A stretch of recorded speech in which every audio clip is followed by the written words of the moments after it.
I was in shock. I mean, I was relieved, shocked. Out of body experience. I never really showed too much emotion on the golf course.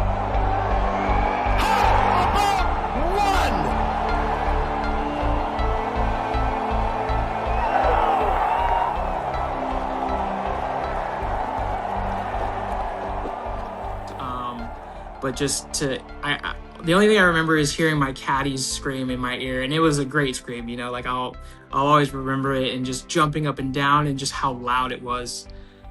It was just such a surreal moment, and it was one of those things where it just happened, and you can only look back and just think of it as destiny, honestly, to finish it off in that fashion.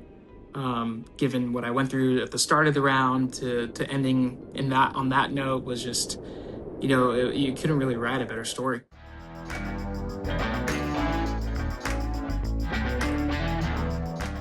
And take me through Oakmont, right? Because I was fortunate enough to play that course once, part of the first 2 holes, and then shot, I think, 98. Okay? Like people that haven't played it and haven't dealt with it and haven't sort of experienced it. I mean, there's not a drop of water on the course. Really, the only OB is on the first hole to the right.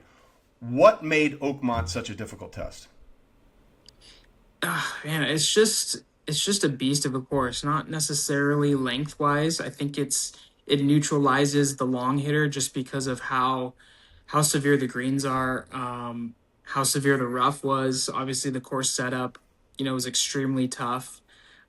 We had a lot of rain that week, so it was generally softer, but I don't even think they were trying to get the course any firmer as far as greens wise, because it would just almost be unplayable. But I just think, there's so many different corners to these greens that it's basically, you got to hit your spot. You got to hit it in the fairway, number one. That's the first objective. And then the second objective is leaving the ball on a portion of the green to where, honestly, you're trying to hit to a spot where you can guarantee like a 2-putt, because those greens are so severe slope-wise that you can 3-putt or more from inside of 10 feet easily all day long. But I just think the general golfer, it's just such a brutal test, and chipping around the greens is so tough with how long the rough is. And it's one of those courses that beats you up. You got to be mentally tough, especially during a U.S. Open, to push through those, troughs in your rounds that kind of can get you spinning, get your wheels spinning. And, ultimately that's essentially what a U.S. Open test is. So what was your mindset going into it? Because, that was the idea, was going into Oakmont, over par is probably going to win this tournament. And it might have been if you hadn't made one of the most ridiculous putts in the history of the U.S. Open, which is a separate issue we'll get to in a minute. But as you're taking on something like Oakmont, which, I mean, they take pride in making this the toughest thing in the world. What was your approach going into it? Well, leading up to the U.S. Open, I just didn't want to embarrass myself and not break 90, honestly. Like, I was... From all the hype and the lead up of Oakmont, I had never stepped foot on property. I had only played one U.S. Open prior to Oakmont, and I just know what type of test the U.S. Open is like. So I really was just hoping to show up and not embarrass myself. Obviously, get 4 rounds there would be a good accomplishment, to play 4 rounds making the cut. But I didn't want to sell myself short, but I also didn't want to underestimate the challenge that I was going to have. But, I knew I was playing great. I had such a good start to the first quarter of the year.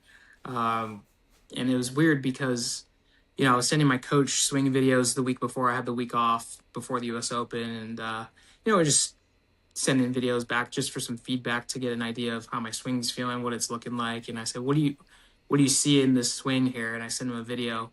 And he goes, I see the U.S. Open champ. And so it was actually, I didn't laugh. I was like, okay, yeah, okay.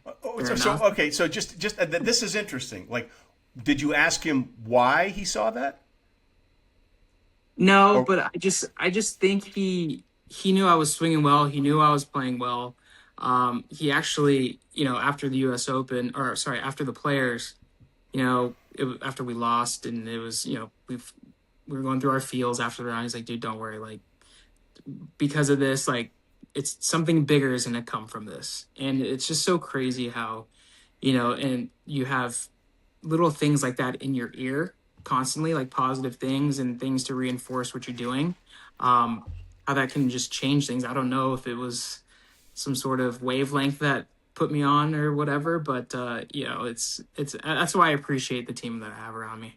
Yeah. So when you heard that from him, you said you kind of laughed, and then how did you process it after that? I was like, no, seriously, like, what do you see? Do you see anything like technically wrong here? Like, I was like, come on, let's be realistic here. Like, what do you see? Is there anything bad? Is there, I'm kind of hitting a little bit of a pull, and he just, after he said that first comment, he was like, oh, just, get a little more open on the downswing, and it was fine. But I think he was playing the long game there mentally. Yeah. Okay. So you have to play the long game mentally at a place like Oakmont. Mm, You're looking at that leaderboard going into the weekend. Some really interesting names out there, right? You have yourself, you have Rory, you have Sam Burns, you have a lot of people that were really big names out there. right. And how did you say to yourself, okay, listen, if I want to pull this off, I have to focus on me and not focus on what other people are doing? How do you go through that process?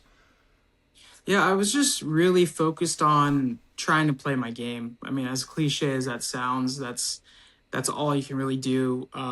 Going into U.S. Open Sunday, I wasn't sure what to expect. I'd never played the Sunday of U.S. Open. I just know it's going to be tough. I know it's going to be a grind. I think I was maybe one back of the lead going into Sunday. I knew that I had a really good chance if I maintained to have an opportunity on the back nine, on Sunday, and that's all I really wanted was to be in contention with 9 holes to play. Yeah. And the first few holes didn't go as planned, and it started looking pretty bleak that I would have a chance on the back nine, but the rain came in, the delay, we went back in, kind of took a little reset, and went back out there and kind of with a fresh aspect, fresh mental aspect, and went for broke, and it worked out. So you're saying that that little delay helped you? That was huge, Yeah. big time. Why? What? I mean, obviously, like you said, it wasn't going the way you wanted before that. So what did you, when you got the break, how did you say to yourself, okay, that's behind me now, and let me just Exactly. sort of refocus? Yeah, so I was 5 over through six, the first 6 holes or something Yeah. like that. Um, then I made some solid pars to get off the bogey train. I made pars on maybe 7 and 8, 6, 7 and 8, maybe, and or 7 and 8, and then we were on the tee box on 9, and put the tee in the ground. It's starting to rain. You can see this black cloud over on the eastern side of the course, and then you hear the horn goes off, and it was almost like a sense of relief. I was like, okay, Yeah. like I have a minute to kind of absorb what happened, but also to take a little time out and reset and go back in the clubhouse and just kind of try to recenter my focus. And we went in there, and it was nice to have my coach and my caddy there talk to me. They said, "Hey, bud, like you have 10 holes left.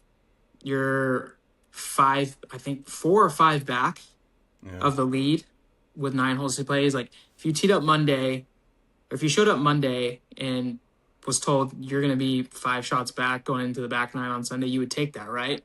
I'm Right. like, yeah, I mean, that sounds worse than it is, but no, I would take that.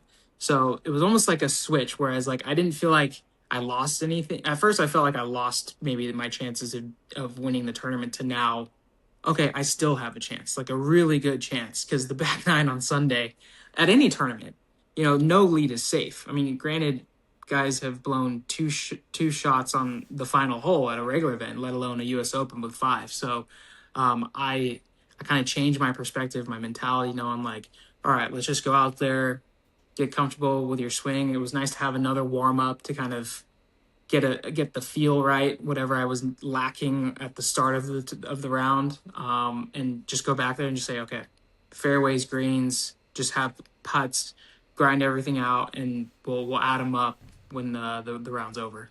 Yeah, I've seen that happen a lot in tennis matches too, where there's a rain delay and guys that are like down a set and down a break, they're like, okay, thank God, I needed a chance to reset. Do you think you would have been able to find that reset if there hadn't been the rain delay? So funny enough, you bring up tennis. Um, I referenced earlier that week when I was, in contention the whole week. Starting Thursday, I was leading, and they were talking about, you know, what's the difference between this year and last year? Because last year I was really struggling. In 2024, I almost, it was looking like I was going to lose my card unless I finished the second half of the season really well, which I ended up doing. And I said I watched this movie Wimbledon with Kirsten Dunst, Yes, I know and that movie. so it was an inspiring movie.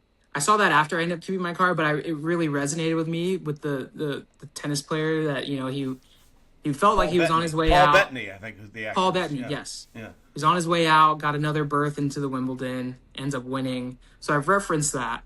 And then in my post US Open conference, press conference, they were bringing that up. And one guy from the media said, well, after we started talking about the rain delay, he goes, in that movie you referenced in the final match, because keep in mind, I watched the movie on a red eye from Phoenix to England. And so I was kind of like in and out. I kind of got most of the movie. I didn't really see exactly the entire end of it, but I got the gist of it. He's like, in that movie, he's down like two or three sets. Rain delay comes, goes inside, comes out, and wins Wimbledon in the final match. So I thought it was super ironic that literally I did identically the same thing, at the U.S. Open, which is pretty crazy. It's insane, but it speaks to when you're in the cauldron. And I think it's different for golfers and tennis players more than any other athlete because, yeah, you got your caddy, and you can do a little bit of coaching in tennis, but you're sort of out there on your own. Like you don't have teammates to rely on, and Yeah. that reset, I think, was really significant because it allowed you to sort of talk to yourself almost, right? Yeah, I mean, when things aren't going well, everything feels like it's just unraveling so fast and everything's happening so fast and you're hitting more shots and it's happening so quick that you're just like, God, I wish I can just go hide somewhere for like 5 minutes. And then literally like I got that opportunity with the rain delay and we got to go inside and that was the trick. And it happened at the Players too. On Sunday, I was not playing great the front nine on Sunday at the Players. I was probably one or two over, had a rain delay, came back. It was like a 4-hour rain delay. Came back, and I think I finished the round like two or three under from that point on to get me in a playoff with Rory. So me and my caddy, when that horn went off at Oakmont, we kind of looked at each other. We're like, all right, like we know that this is a good thing because we've been there before. So obviously, then we get down to the 18th, and everyone's like, just two putts, and we'll take it from there, and we'll see what the playoff situation is. And then the weather, because it rained again, and the course was soaked, and it was getting dark. I mean, who knows when you would have finished in the new format. So what was going through your mind when you looked over that putt? Did you ever say to yourself, hey, if I make this, I win? Or were you just thinking, let's just get it close? So the last, Be honest. God's my witness. This is exactly what I told myself. I did my routine. We read the putt. I got into my routine, and I'm behind the hole, or I'm behind the ball, looking down the line to the hole, and I'm just getting a feel for speed, doing a couple practice strokes. And the last thing I say to myself is, this is just another $100 putt. And so to give you some context on that is every practice run I play with my buddies, every hole we go to a ridiculous part of the green, and the caddies, my buddies, my caddy, the coaches will all go in and hit like a crazy 50-footer or more for $100. And if you make it, everyone owes you $100. And so, I stepped over it and I just tried my best to dumb down what was at stake here. I'm trying to win the US Open, a major. And, it was far from being done, obviously 64 feet away. So much can go wrong from that distance on that green. And, I just tried to make it stupid and simple, and I said, this is just another $100 make, and cashed it, and it was just pandemonium from there, and just went off. Slightly more than $100 make. I mean, I understand the premise, but it was a little more than that. So what went through your mind as soon as you saw it? What was the first thing that you thought as soon as you saw that cup go over that ball go over the lip of the cup? I was in shock. I mean, I was relieved, shocked. Out of body experience. I never really showed too much emotion on the golf course. But just the only thing I remember is hearing my caddies scream in my ear, and it was a great scream. Like Yeah. I'll always remember it, and just jumping up and down, and just how loud it was. It was just such a surreal moment, and it was one of those things where it just happened, and you can only look back and just think of it as destiny, honestly, to finish it off in that fashion. Given what I went through at the start of the round to ending in that on that note was just, you couldn't really write a better story. No, you couldn't. And one of the things that I thought was really amazing, whether it was McIntyre or Tyrrell Hatton, everybody, they were sort of, well, McIntyre was waiting to see what happened, to see if he would be a part of something else if you didn't make that putt. And Tyrrell Hatton's there, and they're actually talking to him at his press conference, and I've never forget his reaction. He goes, "Oh my God, he holed it." What Yeah. what what did fellow players say to you about that putt after you made it? Yeah, pretty much the same thing. I saw that clip of Tyrrell. That is like one of my favorite clips. I loved it because it's so Yeah, genuine, and that guy's so yeah. raw, and he tells you what's on his mind. But yeah, literally, like, I've never really felt so much respect. I feel like from my peers. They were so happy for me, and it felt genuine. Like literally everyone came out of the woodworks to congratulate me and just tell me how happy they were for me, and that I earned it. And that was kind of the biggest thing that I took from it. So yeah, it was so cool, and it was an experience I'll always remember for the rest of my life.